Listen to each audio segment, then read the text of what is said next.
Okay, picture this.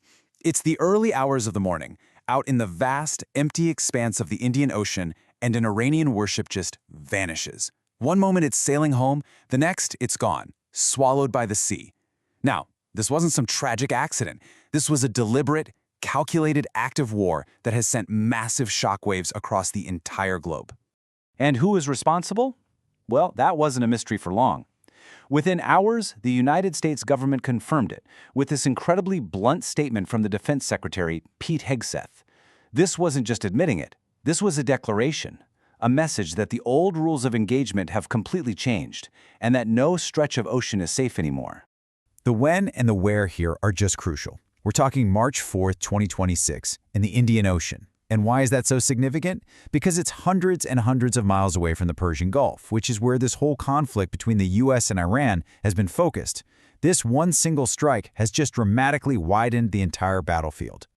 So how did this happen? How does one of the newest frigates in the Iranian Navy end up at the bottom of the ocean, so far from home, just off the coast of Sri Lanka? Well, the story really starts back in February. The Iranian warship, the IRS Dina, was actually in India, taking part in a huge international naval exercise called Muilan 2026. A diplomatic thing as much as a military one. Then on March 4th, it's on its way home, just sailing through international waters. And then, at 5:08 in the morning, a distress call frantically hits the Sri Lankan Coast Guard. The crew is reporting an explosion. By the time rescuers could get to the location, the ship was just gone, sunk, 44 nautical miles off the coast, leaving nothing but debris and survivors in the water. And then, soon after, the U.S. dropped that stunning confirmation. So, behind all the military strategy and the geopolitics, what this event really is, at its heart, is a terrible human tragedy. Let's just take a moment to break down the cost in human lives. The IRS Dina had a crew of 180 people on board. That's 180 sailors, technicians, and officers who are on their way home from a long mission. As of right now, Sri Lankan rescue teams have had to take on the horrible task of recovering 87 bodies from the sea. You've got hospitals in the city of Galle just completely overwhelmed, having to find extra space just to handle the dead. Only 32 sailors were pulled from the water alive, and a lot of them needed urgent medical help. That leaves dozens of crew members who are still missing, their fates totally unknown in the depths of the Indian Ocean. A Sri Lankan Navy spokesman described what they saw when they finally arrived. There was no wreckage, no part of the ship sticking out of the water. Nothing. There was only an oil slick staining the surface of the ocean and some empty life rafts. Just a ghost of the powerful warship that had been right there only moments before. So here's the crucial point. This attack didn't happen in a vacuum. It's one incredibly dramatic event, but it's part of a much larger and really rapidly escalating conflict. So let's zoom out for a second and look at the bigger picture. This wasn't the first shot fired. For decades, the US and Iran have been caught in this tense shadow war, full of sanctions, proxy fights, and covert ops. But recently, all those tensions just boiled over. This sinking happened only 5 days after the US and Israel launched a major, coordinated military campaign against Iran, and one of their stated goals, to completely destroy the country's navy. And the location of this attack changes everything.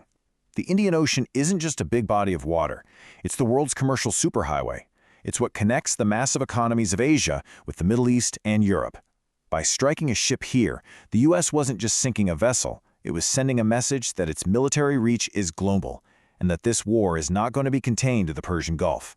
And this whole thing raises some really critical legal and ethical questions.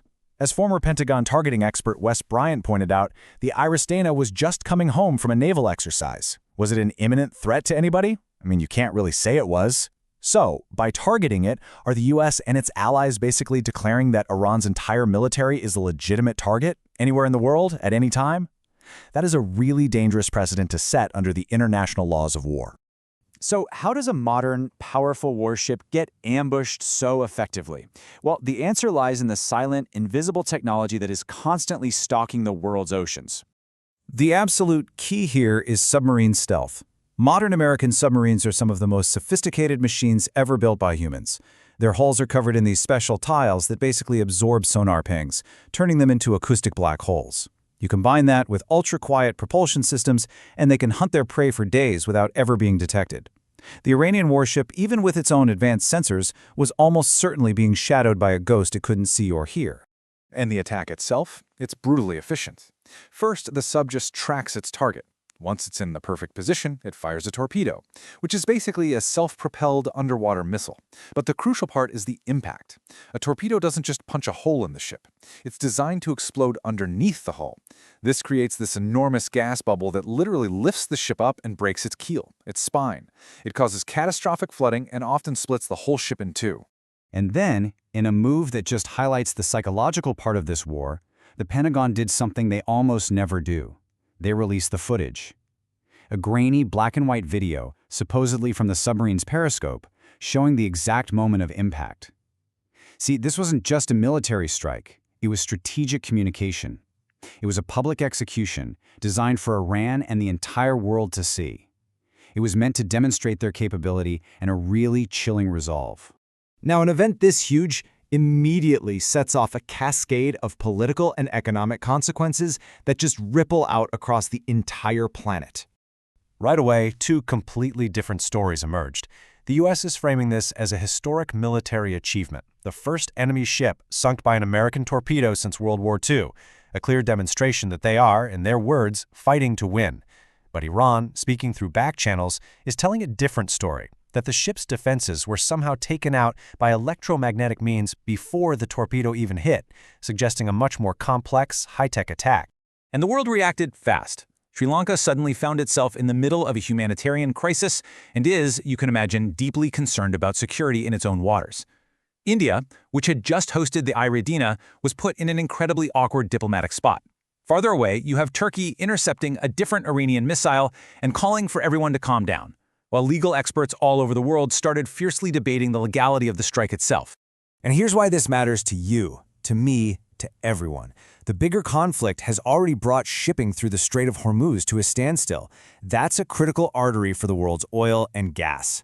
Now, with the conflict spilling into the Indian Ocean, even more supply chains are at risk. This means we could see rising prices for everything from gas to electronics to medicine, all of it impacting family budgets all over the world. This one attack has pushed an already tense global situation to a whole new level. The world is now genuinely on high alert. So the billion-dollar question on everyone's mind is, what happens next? Does this trigger a direct retaliation from Iran, escalating this thing even further? Will other countries get dragged into this mess? Or is there any path, any chance at all, for de-escalation before this conflict spirals completely out of control? The U.S. Defense Secretary called this torpedo strike a quiet death. But its repercussions, they are anything but quiet. They are loud, they are global, and they are incredibly dangerous. This single act has signaled a brand new, much more aggressive phase in this conflict, and it has put the entire world on notice that the war at sea has well and truly begun.